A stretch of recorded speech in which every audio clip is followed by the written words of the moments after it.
आपके कई प्रतिद्वंदी है, कोई बैग बांट रहा है तो कोई टीपन बांट रहा है। रविंद्र मछरौली कोई किसी की रीस से काम नहीं करता कभी। समालखा के एक नेताजी हैं, बोलते बोलते बोल गए कि अगर वोट नहीं दिया तो लकड़ी दे देना। जब लकड़ी मांगने का मेरा ब्योत होगा तो मैं ये काम ही नहीं करूंगा। 2014 में मोदी की लहर थी, चारों तरफ मोदी मोदी हो रहा था और उस समय आप मैदान में कूद गए, न कि निर्दलीय कूदे और जीत के आए। हमने एक प्रण किया था, भाई हम जब भी चुनाव लड़ेंगे, या मैं लड़ूं या और लड़ो कोई भी लड़ो, कोई ये नहीं कहेगा भाई ये जाट, ये कहेगा भाई ये 36 बिरादरी का बेटा है। रविंद्र मछरौली बीजेपी या फिर कांग्रेस की पार्टी से चुनाव लड़ने वाले। भाई मैं तो जनता के आशीर्वाद से चुनाव लड़ूंगा। हमने सुना है कि जो रांडा पेंशन है हरियाणा में, उसकी जो पहली आवाज थी वो रविंद्र मछरौली ने उठाई थी। देखो जो विदुर पेंशन थी, ये मैंने विधानसभा में क्वेश्चन लगाया था और मुख्यमंत्री मनोहर लाल जी ने उसको झंडी दिखाने का काम किया था। 2013 में रैली होती है,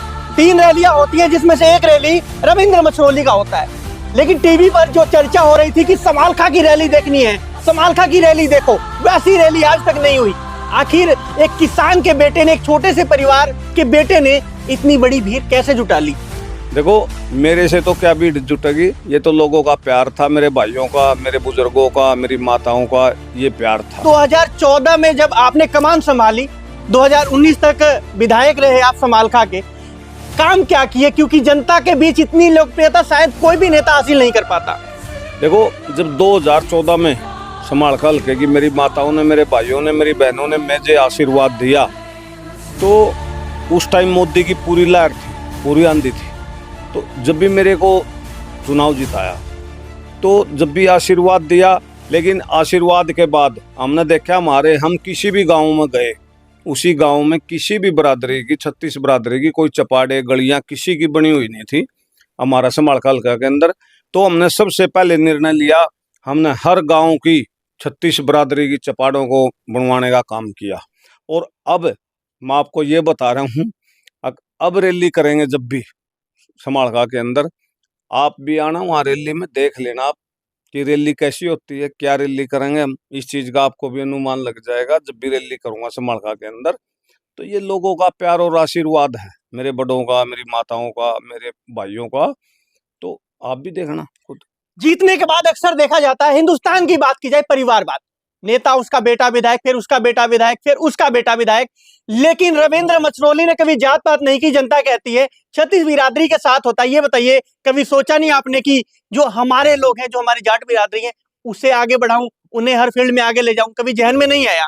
देखो मैं यही तो बात करने लग रहा है, 2014 से 19 तक जितने भी हमने चेयरमैन बनाए रखे, हमने हर बिरादरी को जैसे बढ़िया चेयरमैन बनाया, वाइस ब्राह्मण को बना दिया, भाई वहाँ हमने एक मुसलमान को बना दिया, तो वाइस उसकी जगह हमने और दूसरी बिरादरी का बना दिया। मतलब हर जितने भी चेयरमैन बनाए हमने वो कास्टिजन के हिसाब से ही बनाए। भाई कोई ये नहीं कहता भाई रविंद्र ने कोई जाट वाद किया। मुझे 36 बिरादरी में प्यार मिलता, 36 बिरादरी को मुझे ये दिक्कत थी, भाई रविंद्र तू चुनाव लड़े ना लड़े, लेकिन कल को कोई ये नहीं कह दे जाट एमएलए बनाया था, यहाँ शहर को लूट खा गया, यहाँ गुंडागर्दी करी है, ये कराया। तो इस चीज के आरोप से डरते हुए हमने 5 साल अपना टाइम पास किया अच्छे से। इन लोगों ने आशीर्वाद दिया और इतना काम शायद हमारे समालखा हल्के के अंदर कराया हमने कि कोई विधायक ना आज तक होया है और ना इनसे किसी से होगा। अक्सर देखा जाता है, जो विधायक बन जाते हैं, जनता जब उन्हें अपना प्रतिनिधि चुन लेती है, उसके बाद उनके घर या उनके ऑफिस के बाहर 2 कुत्ते और एक गार्ड होता है, जो कि कहता है कि नेताजी आज तो दिल्ली है या फिर चंडीगढ़ है। लेकिन आज हम जब आपके दफ्तर में आए तो बाहर कोई गेट ही नहीं था। क्या मानते विधायक साहब, आपको डर नहीं है या इतना विश्वास है जनता पर? देखो वो कुत्ते वाला रो तो बड़े बड़े लोग होते हैं जिनके पास पैसे की माया होती है, बहुत पैसे वाले लोग होते हैं।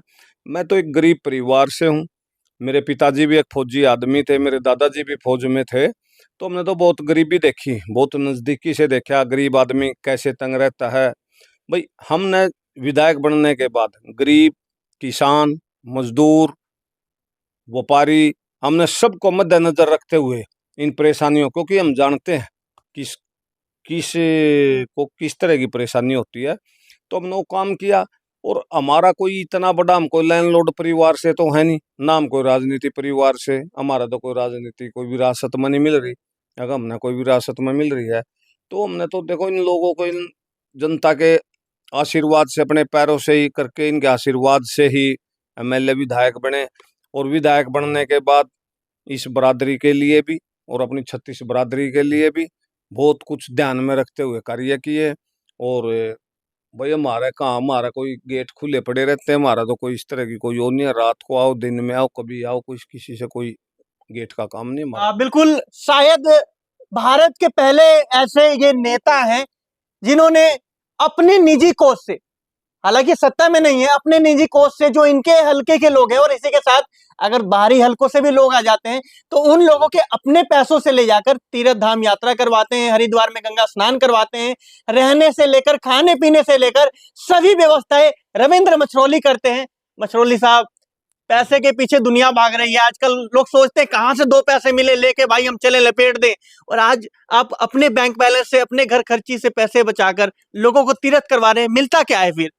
देखो, हम जब हल्के के अंदर घूमते थे 2013-14 में हम घूमते थे तो हमने देखा लोग मेडिकल के लिए बड़े परेशान थे यहाँ। तो हमने खानपुर के लिए पीजीआई में बसें लगाई। उससे पहले हरियाणा में तो छोड़ो आप, कहीं कोई से स्टेट में भी बसें नहीं चलती थी। हमने ये बसें, जो फ्री बसें सेवा चलाई, ये रविंद्र मछरौली ने सिखाई, हर नेता को सिखाई। आज तो हर नेता चलाने की कोशिश करता है या चलाता है, जो भी रीस करता है, लेकिन रविंद्र मछरौली ने चलाई।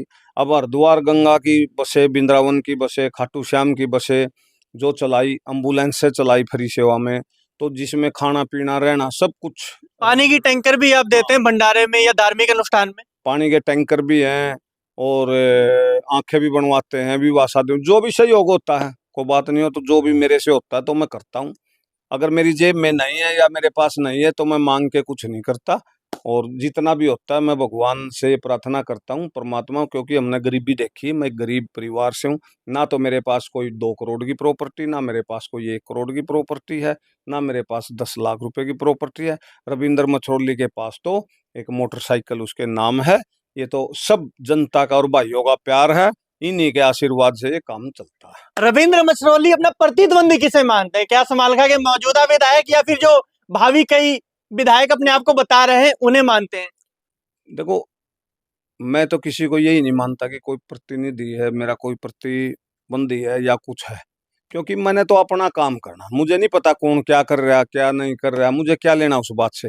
मुझे तो अपना पता है भाई, मैं तो लोगों से अपनी बात करता हूँ, अपनी जनता से अपना आशीर्वाद की बात करता हूँ। मुझे नहीं कोई मतलब, कोई लड़े ना लड़े, क्या है क्या नहीं है। मैं तो इस चीज को 2014 में भी आप देख सकते हैं कहीं, और अब भी आप ये देख सकते हैं कि रविंद्र मछरौली कभी किसी नेता या किसी उसका, मुझे तो पता ही नहीं, सही पूछो तो यहाँ नेता भी कौन कौन है। कई जो आपके यहाँ भावी विधायक हैं, भावी विधायक, उन्हीं की समाज में उनका विद्रोह है, लोग उन्हीं लोगों से खफा हैं, और आप है कि 36 बिरादरी आपको प्यार करती है, ब्राह्मण, क्षत्रिय, वैश्य, शूद्र, हर जाति में आपकी वोट बैंक है, हर जाति में आपका प्यार है, और आप अपने नाम के आगे भी अपने गांव का नाम इस्तेमाल करते हैं। इसकी वजह क्या मानते हैं हम? देखो पता क्या, मुझे, मैं फिर कहता हूँ इस बात को आपको, मुझे कुछ नहीं लेना देना किसी नेता से, क्या है क्या नहीं है। मुझे तो अपना काम करना है। मैं जानता हूँ कि भाई मैं रविंद्र मछरौली हूँ, मेरा मछरौली गांव है। और रही बात जाति पाति की, आप मेरे नीचे जाओ, अब भी अगर आपको 20-30 ब्राह्मण, 20-30 हर जाति के लोग नीचे ना 100-150 आदमी बैठा मिलेगा। तो हर बरादरी का, 36 बरादरी का आदमी मिलेगा। और मैं ज्यादा प्रचार वरचार के चक्कर में मैं ज्यादा नहीं रहता। आप, आखिरी सवाल है, रविंद्र मछरौली को इस बार फिर से जनता विधानसभा में भेजती है, वो कौन से कार्य बच गए हैं या आपको लगता है कि ये कार्य नहीं हो पाए, जिन कार्य को आप प्राथमिकता देंगे और सबसे पहले करने का काम करेंगे?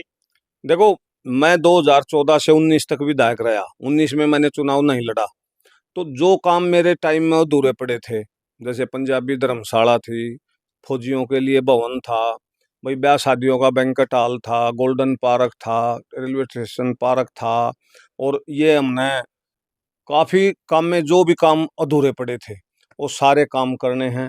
और मेरे समालखा के अंदर 2014 से 19 तक बदमाशी तो छोड़ो, कोई ऊंची आवाज में भी बोलने वाला नहीं मिला होगा आपको, कोई एक ओ लिया हो। कोई मोटरसाइकिल का चलान कार का चालान 2014 से 19 का नहीं मिला होगा।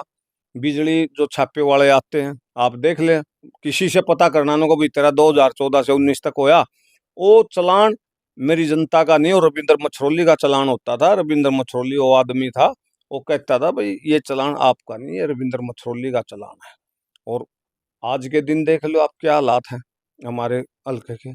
और हमारे, आपको एक बात और बताऊं, 2014 और 2024 एक ही समीकरण है, और हमारे हल्के में हर नेता 2 बार तो बनता है, चाहे धर्म सिंह जी होए, चाहे कटार सिंह जी होए, चाहे नलवा साहब होए, चाहे बढ़ाना साहब होए। अच्छा, भरत सिंह जी ने चुनाव लड़े नहीं 2 बार। कई नेता 2 बार हारते भी हैं, ऐसा भी है कुछ।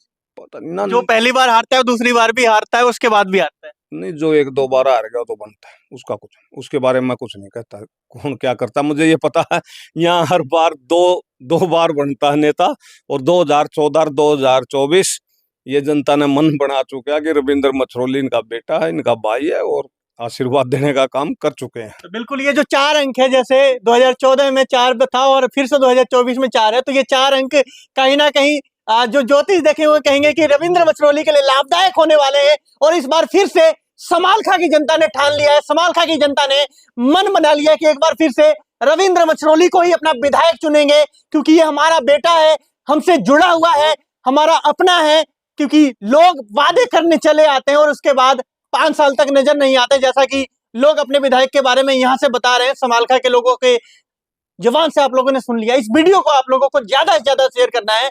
और जो रविंद्र मछरौली काफी जिंदा दिल, खुश मिजाज इंसान है, जो कि हमेशा खुलकर बोलते हैं, कभी किसी से डरते नहीं है और सच के लिए हमेशा खड़े रहते हैं। वीडियो देख रहे हैं आप मेरे सहयोगी गुलशन के साथ में, पवन शुक्ला, हरियाणा रिपब्लिक।